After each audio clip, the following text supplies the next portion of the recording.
All right, welcome back to the Mike Brunick Show, everybody. Today's guest is Tony Winter. And I'm going to read Tony's bio here, even though you'll hear in a minute that I don't need to read Tony's bio. But out of respect, I'll read this whole thing. Tony is a seasoned global technology executive. He's got over 20 years of experience. He specializes in driving complex transformations, modernizing enterprise platforms, and scaling businesses across public, private, and private equity-backed spaces. He's led massive transitions from legacy systems to cloud native platforms. He holds a U.S. patent in service oriented architecture, and he operates right at the intersection of strategy, innovation, and execution. Now he's the founder of a company called Wintonium. I love the name. We're going to talk about that in a minute. Tony works as a fractional CTO and a strategic advisor. He helps founder-led and growth-focused companies build scalable SaaS, integrate AI readiness, and accelerate value. Tony, we're very glad that you're here. Thank you for joining the show today. Thank you so much, Mike. It's a pleasure to be here. Really excited. Yeah, it's great to talk to you again. So I mentioned, folks, that I didn't need to read Tony's intro. And the reason I didn't need to read his intro, although I did, was Tony and I had the opportunity to work together some years ago. We were both on the executive team of a great little software company called QAD. Survived a big private equity acquisition and transition, and spent a bit more time post acquisition working on the executive team there as well, and have since both moved on and started our own practices. But great experience, and it was a chance for Tony and I to see each other at least a couple of times a week as folks sitting around the round table. So Tony, great to see you again. Thanks for being with us today. Really good to see you again. Yeah, and I'm in the background as well. So yeah, and I'm dying to hear a bit more about what you've been up to since we've worked together again. But let's dial it back to the beginning. Tell us a bit about who you are, where you're from, where you get that funny accent. Just in general, give us the Tony Winter origin story. Sounds great, Mike. So you mean this doesn't sound like a 20-year-old California accent? Nope. Nope. So I'm originally from North Wales, and for anybody listening, North Wales attached to part of the UK, but where I'm from is from where there is now a fantastic soccer team called Wrexham Football Club that Ryan Reynolds and Rob McElhenney purchased, and I come from about 5 miles away from where that place was. So, but moved over to the US here in 2003. And been in California since, though a few little stops globally around the world. Had the pleasure of living in China, Belgium, a little bit of time in Australia, while also being over here. So kind of love traveling. But my origin was over there in the UK. So fantastic. Great accent. Were you a Wrexham fan growing up? I was, but the team wasn't very good. So everybody always said, well, nobody ever said, are you a Wrexham fan? When I was growing up, it was always, are you a Liverpool or Everton supporter? Or some of my family was in the Manchester area, so it's Manchester United or Manchester City.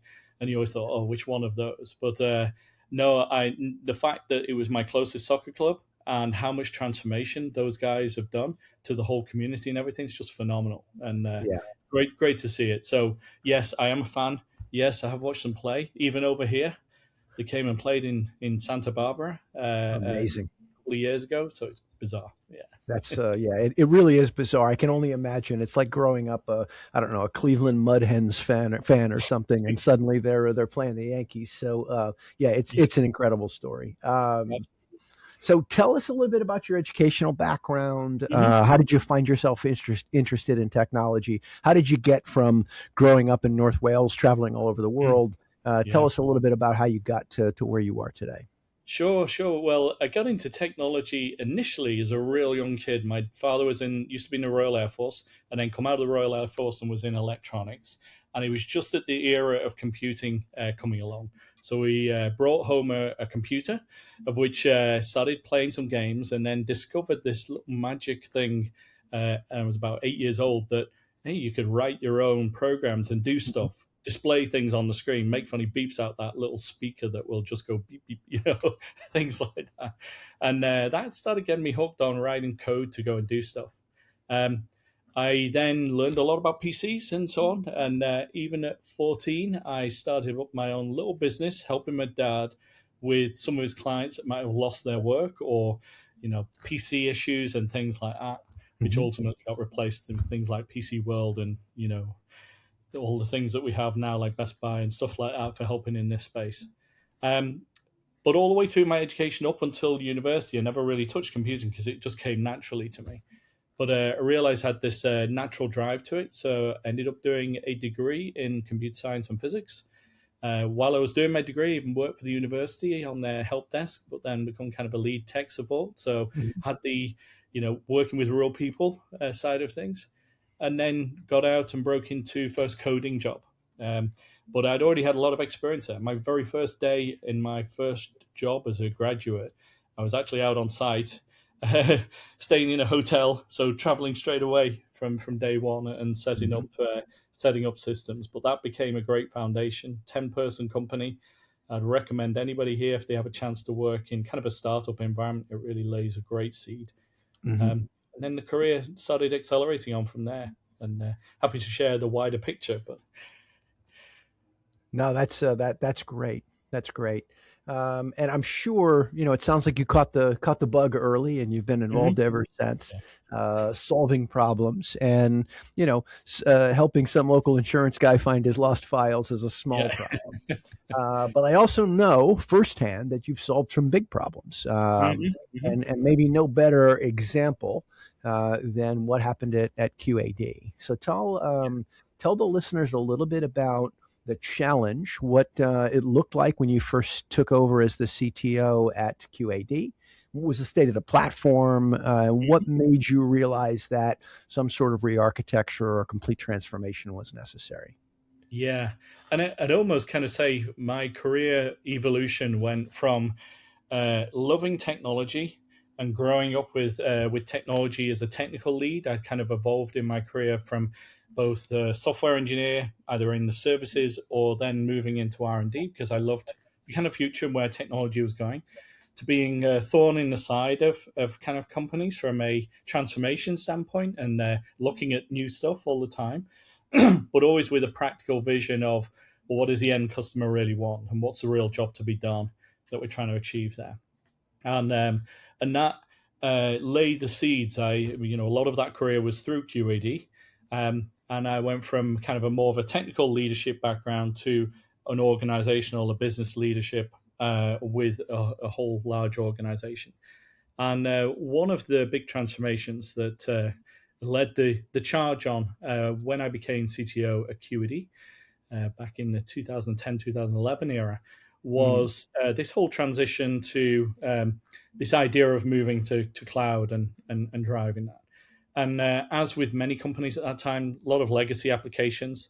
Mm-hmm. On-premise was the way. The whole idea of the infrastructure wasn't there for cloud prior to that. But the big value that we saw from seeing where the industry was going from a SaaS standpoint was, why force on any one customer to run and build your infrastructure, your application? I mean, we don't even think about it now. It's so universal that we have SaaS applications, but back then, everybody wanted everything on their own machines, happy to manage it. It was a much more of a techie world.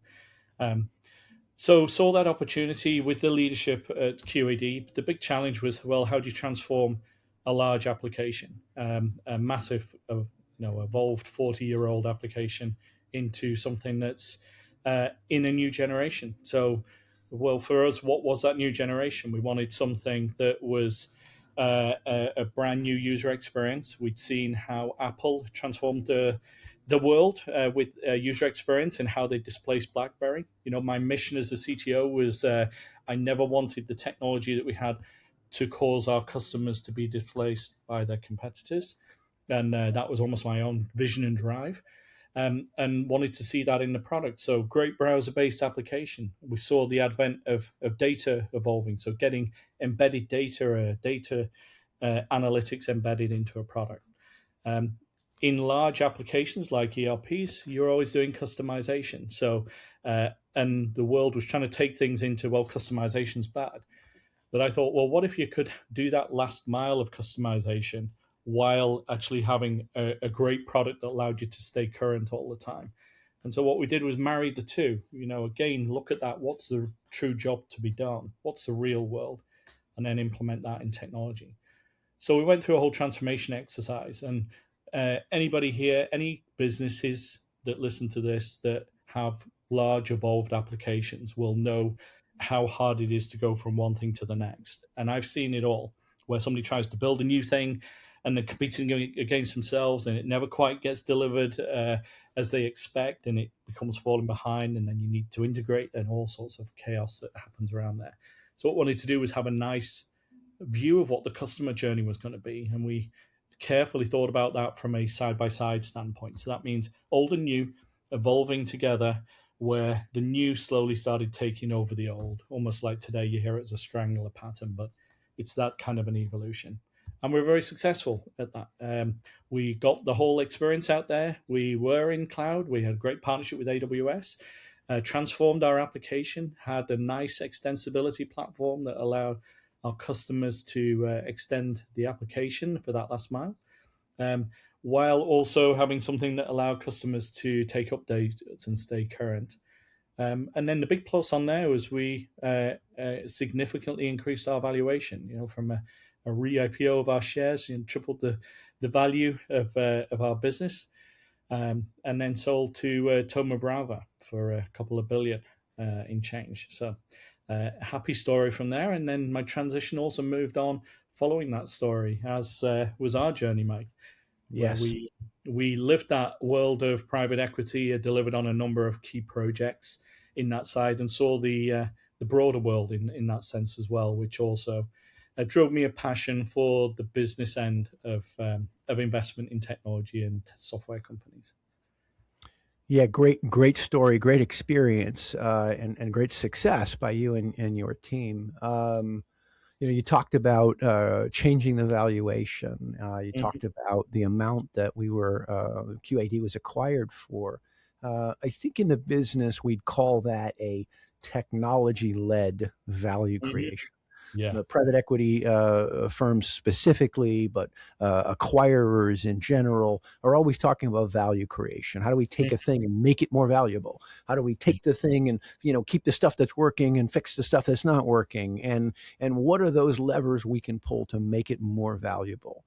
So the Mm-hmm. question is, what does technology-led value creation actually look like during a major PE deal or exit? Yeah, I think it's a few different things. One, you're always looking at what is the technology state.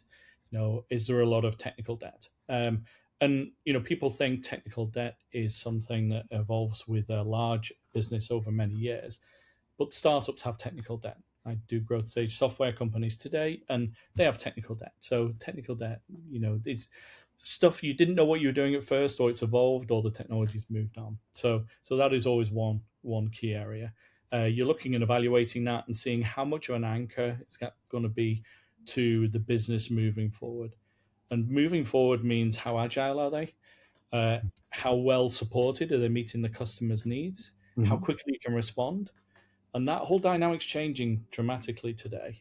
And then how much of a moat as well you have around the technology is serving a purpose to solve a customer problem, and how much of a moat do you have around that customer problem, and are you staying agile enough to be able to respond to that? So today I'm always looking at what are the AI initiatives that an organization has, how mature are they in that side of things, and what foothold does that have in driving their future? Where do they have gaps, and so on? And then secondly, look at also from a leadership standpoint, are there mature business flows? Do they have a mature product management organization that's not just looking at what are cool new features, but really is connected with the customer, and what value the product brings? What's the true job to be done, as I like to call it? Bob Moesta coined that term. Uh, and I think it's a great mindset. I think that's where Apple won out, for instance. So what's the true job to be done in on there? But then from that, how that then translates into driving action through the business, and you have maturity there. And then also fragmentation. Large enterprises. Just recently was evaluating a $1 billion acquisition, and multiple products, all completely disjointed. So you kind of say, well, there's no real product management vision there. They're not looking at where these products are going. So you can quickly tell, looking into a business, where are they on their own maturity cycle from many different dimensions, not just technology, but how well the process flows are, how good the product is, and so on. Fabulous.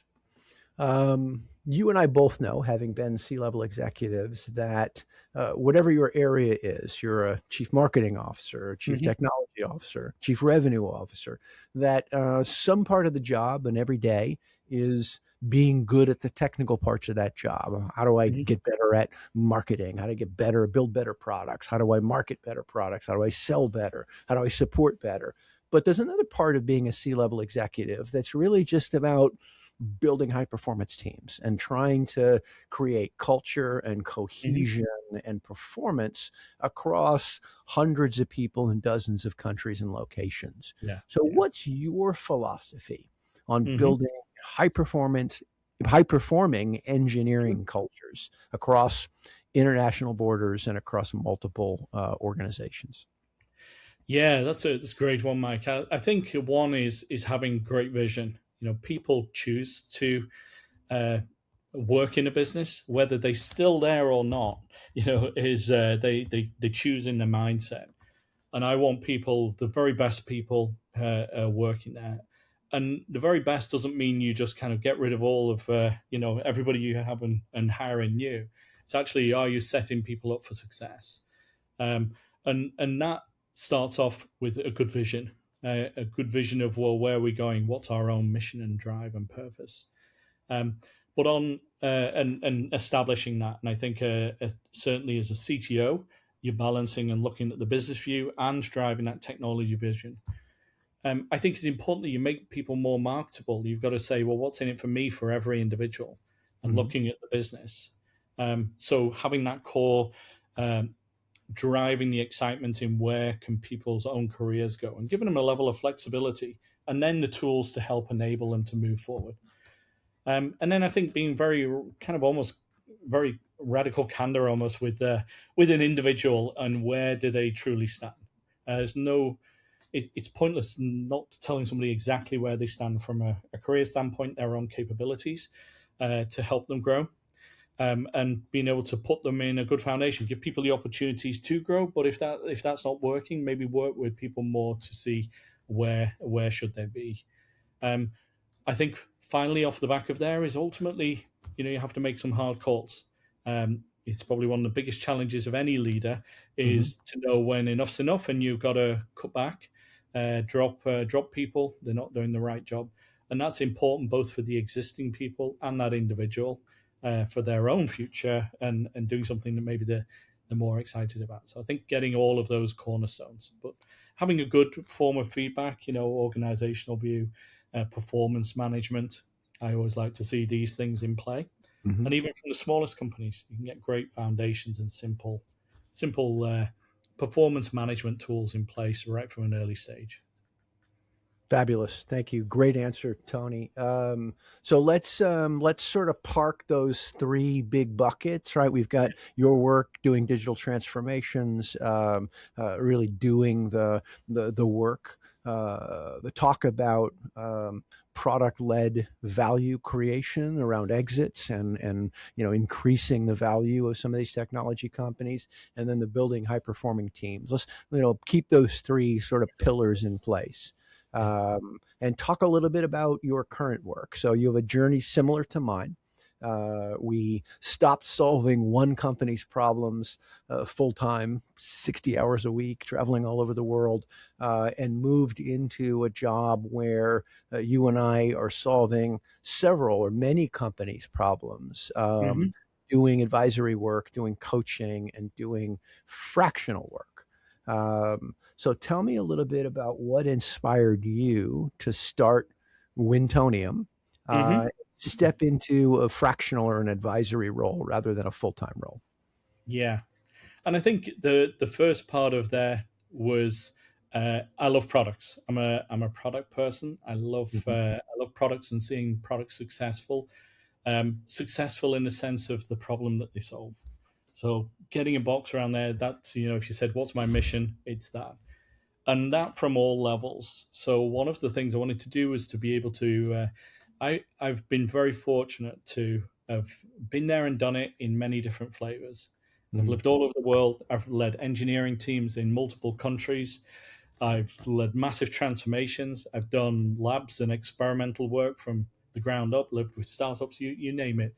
Um, and what I wanted to do is live on that journey with, bring all of that, been there and done it, to a couple of different views of the world. One, growth stage software companies, so that early stage, once the experimental side's done and you kind of get on that first round of investment, Series A investments, let's say, where you start getting a real board that's asking real challenging questions, and being able to partner with the founder there and take them to that next stage of growth and what that journey looks like. And that means bringing in the discipline and how to really protect the business as well and not lose the I've seen many businesses kind of lose their own business because they took great funding but overstretched, didn't have the diligence. And I think that's the value that we bring in is, okay, watching for those minefields.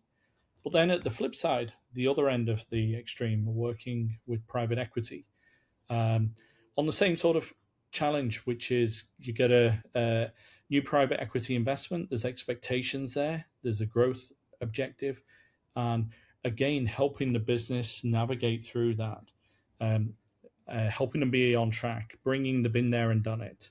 Again, to that, to maybe the existing leadership or growing leadership that there is in there. So, so definitely living both those worlds, Mhm. uh, and happy to share a bit more about like the fractional side and then also the advisory, because I offer a few different services in that space. But it's all about exposure to lots of different companies and the excitement that that brings from the products they're delivering. Fantastic. And I love, I wrote down businesses lose their own business because Yeah. I think that's a great turn of phrase. Founders will often think about the literal version of that, right? Meaning Hmm. they give away too much of the equity, they give away too much of the percentage of the ownership.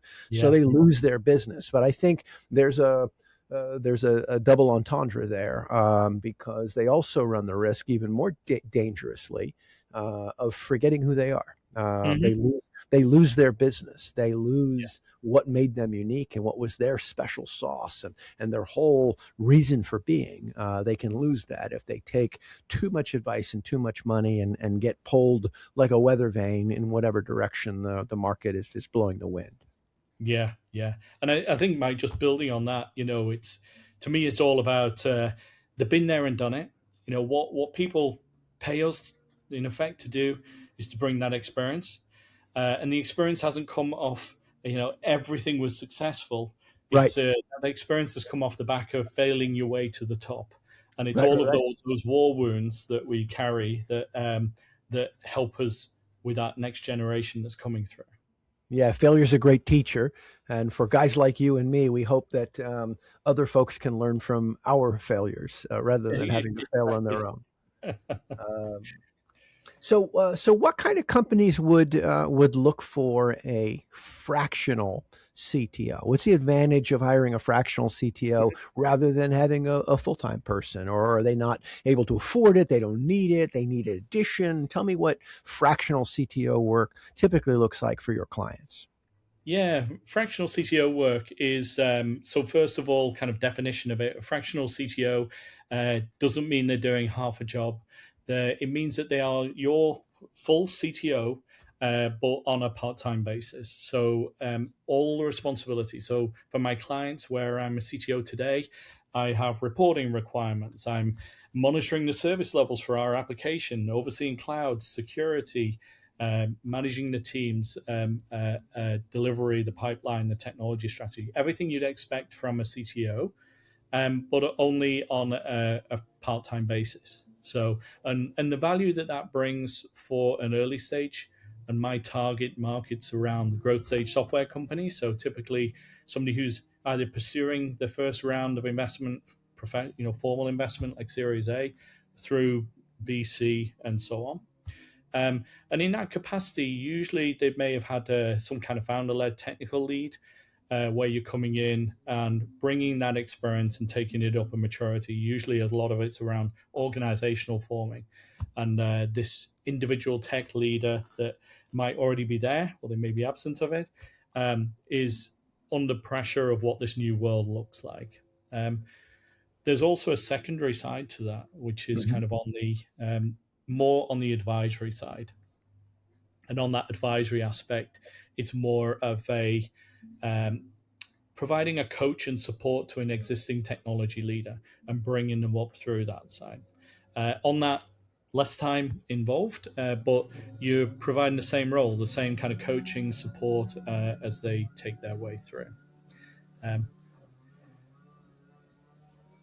Yeah, that's great. That's great. So, do you ever work at companies where there is already a full-time CTO or technology lead in place? And maybe, short question, short answer. Why yeah. would a full-time technology lead or a company with a full-time technology lead enlist the help of a fractional CTO like you?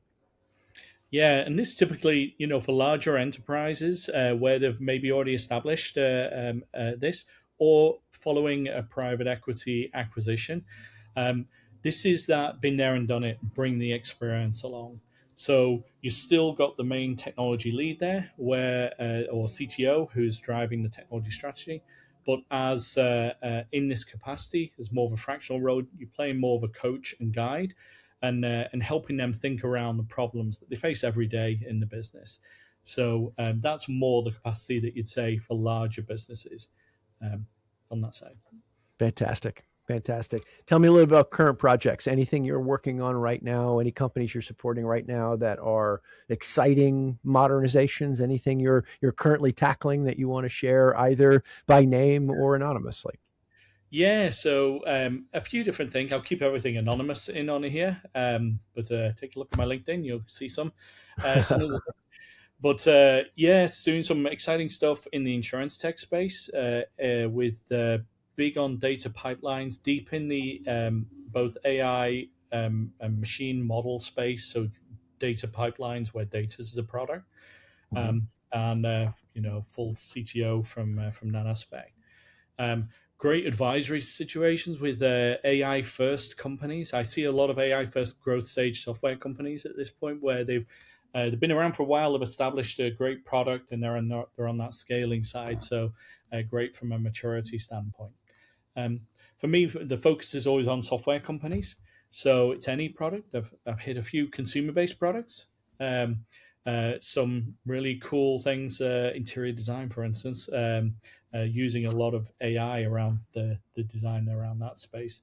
But and then at the other extremes, large scale acquisitions where there's going to be a transformation, partnering with private equity there, looking at the value creation, what that transition story is looking like. But one of the greatest satisfactions for me in this job has been just working with some amazing people that have got great vision. I love working with founders, that passion that Mhm. the original technology or leadership team has around the business, and the tenacity to overcome.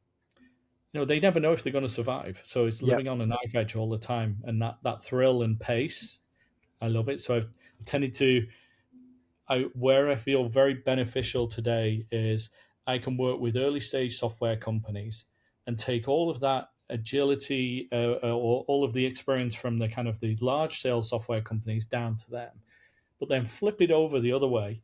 And every large scale software company that's acquired by a private equity almost wants to move as quick as a startup. So we can take Mhm. all of those, what is the startup world or the early stage software companies doing today? And how do you bring that into a PE based company in a practical way, mindful of valuation and where you're trying to take the business, and drive that agility and innovation as well. So it's actually been a big benefit living between these two worlds because I can Yep. take info from one to the other. Everybody wants to be the opposite, on the Right. opposite Right. Right. side. Right. Really cool. Well, I'm glad you mentioned that, and it's interesting to think about from a technical perspective. And in my world of go-to-market, sales and marketing, um, we do talk about that quite a bit. In fact, my entree into QAD at the time I joined QAD, it was a 40-year-old software company. I was coming from the startup world, and when they started interviewing me, asked me if I was interested in joining. I said, "Why would you want me? I'm a startup guy." And they said, "Well, Yeah. we want you because you're a startup guy. We want you to transform the sales organization to go faster." Yes. So yeah, it's really fascinating to think about that same dynamic within your world in product development. Um, all right. So you mentioned a couple of times PE firms. I think I understand that at Wintonium, you work closely with investors during due diligence phase sometimes. So Yeah. when you look under the hood of a software company today, what are the things that are red flags? What are those things that if you see, you tell the Mhm. PE firm doing the due diligence either buckle up and run, or hey, Yeah. this is gonna at least impact valuation here. Yeah. I think of quite a few different things. First thing I'm looking at is, and I can gauge this without even ever seeing the software, but and I have different techniques for it. But really assessing where is the software at? Is it a is have you got a real legacy product there? And I know what it means to transform a legacy product and the time frame in there. And is the business, do they recognize that? Are they trying to sell it for more than what it really is? Do From the product suite standpoint, how holistic is it? I actually, even though I'm a kind of technologist here, I like to look at the business from what is their vision, goals, and how connected are they with the customers. As I say, I'm a product person, so it's all about the customers at the end of the day. And if they can't translate that into real value and are stagnating, those tend to be the alarm bells. Um, a lot of these are kind of gut and things that I can bring from past experience. Um, the other more detailed stuff, like just truly looking at the code, the security posture, how much are they leveraging AI, all of those things are kind of easier. Let's say you can look at that. These other things have subtleties there where they can kind of be hidden away. If they are doing some big transition, often I see, you know, what the reason a lot of private equities reach out to me is just that transformation experience. So I see a lot of companies that are going from some kind of legacy Mhm. into the SaaS world. um, I think you've got to look at what is that transition. um, I have alarm bells if somebody's trying to build something brand new that's competing with themselves and doesn't have a customer evolution journey mapped in there of how do I move all my customers from my older product to the new one, and because that just becomes a mountain later on. So all of these kind of characteristics of just seeing how software truly evolves is what I really tend to look at and provide insights in that side. Mhm. And then on from there, any projects that do come out from that. So, like you're saying, due diligence is a great way to get a deep insight on the business. But often on from there, then you can become that coach to the business and help realize some of that thesis that you may have been part of. Obviously defining some of that. What is that strategy and how realistic is it? So, from a private equity standpoint, how realistic are the objectives that they're doing against where the product's really coming from? So, Great. So you and I are both longer in the tooth, maybe, than we'd like to admit. I started in technology late 90s, and everybody would ask the same question, which is, how do I get my business on the internet? yeah. Fast forward 15, 20 years, and everybody said, how do I get my business in the cloud? Mm-hmm. Uh, Now everybody's asking the same question, which is, how do I add generative artificial intelligence to my Mm-hmm. product or my business? So in your line of work, when somebody says, hey, I want to put AI into the product, how should people approach that integration thoughtfully and not Mm-hmm. just trying to follow the crowd? Yeah, I think, as we've said many times in on this, it all starts with the customer and what value Hmm. are you trying to bring to them. So, what is important to them as a from a customer standpoint to get their job done more effectively? And I think it's got to be cornerstoned in on there. I do think for any software company or any business, they should be experimenting on AI, but it's got to be grounded in some of those drivers. That's if it's from a product standpoint. So always looking in on that space. And then looking, do you have what you need to support that? Just a simple thing of I'm a manufacturer, we've got loads of products, and one of the common things we get asked is questions on our product. You've probably got a wealth of documentation, support tickets, all these things. All of that can pool together, and you have a nice chat interface there for individuals to self-service. So, looking for opportunities and so on from that side, from a product standpoint. And it is more than just kind of chat. There's insights and actions and driving. Wherever there's kind of friction in a product today, or where the human element's wasted, you need humans in the loop, but don't make humans do automated tasks that just don't need to be done by people and wasting their time. So look for those opportunities of where there's friction and inefficiencies, and see if AI can play that role and elevate the human to what they do best and most interesting to them, being the human in the loop, the creative side, driving the business, and so on. And I think taking that lens both from what you put in the product as well as inside the business as well. We're reaching an era today where every company is turning into a software company, whether they like it or not. Right. If you're and what do I mean by that? If you're just a regular a regular business today, AI is making it where you're starting to be able to automate your processes, bring that technology in, and ultimately repeat. You don't want to keep on spending the money with a large language model automating something that's pretty deterministic. So once you know how it works, it's going to get turned into code, and it's almost like building an operating system for your business. And I've seen a lot of clients do that. I've done it as a fractional. My whole business is running on AI today, and I've automated everything. And taking that insight of how do you go from a chat to some skills that are repeatable, to those skills being something that you can share with the enterprise, to something that can be part of almost the OS for the business, is what I also look at inside the business to say, how do you drive the AI usage and the value that you can get from there? One of my clients, 70% of their product now is developed in using AI coding, but they still have all the same people. They've just been able to scale a bit different. Typical growth software company, you would normally scale by throwing more people at it. Now that curve's coming down. You can scale more without always having to throw lots more people at it. You're just making them a lot more efficient and driving that change. So really, really cool capability. And it's also changing our business world as well. Great stuff. And we could talk about that for hours, right? We've talked about adding AI features into products. We could also probably do a whole hour on how AI is changing the staffing of development organizations, the room of people writing code and testing code and deploying and documenting, what's happening even to all those. Even the SaaS apocalypse that's happening now. Right. Transforming SaaS business. And maybe we've just teed up a future episode, but to wrap this one up, so maybe quick speed round, 3 questions, and quick answers here to wrap up. First of all, tell me about the name Wintonium. Where does it come from?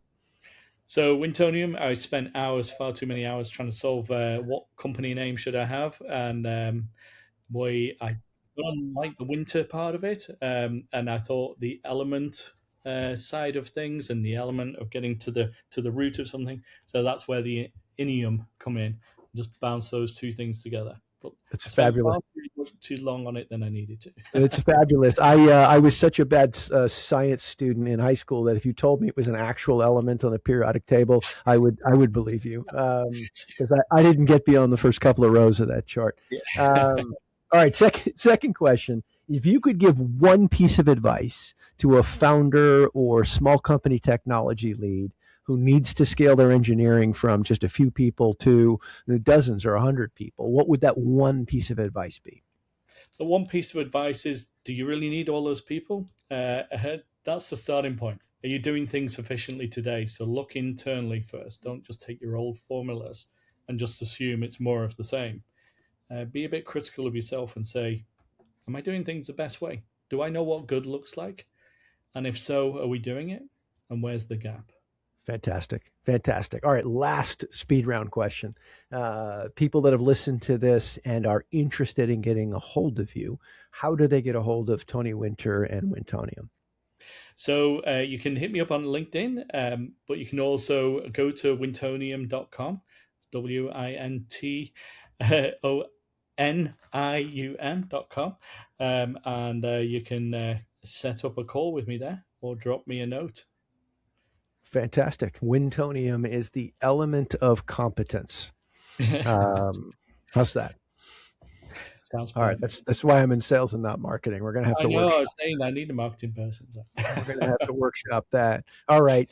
Thank you again, Tony, for your time today. Thank you again for the folks that are listening. It's been a really great conversation, and I look forward to seeing what you do next, Tony.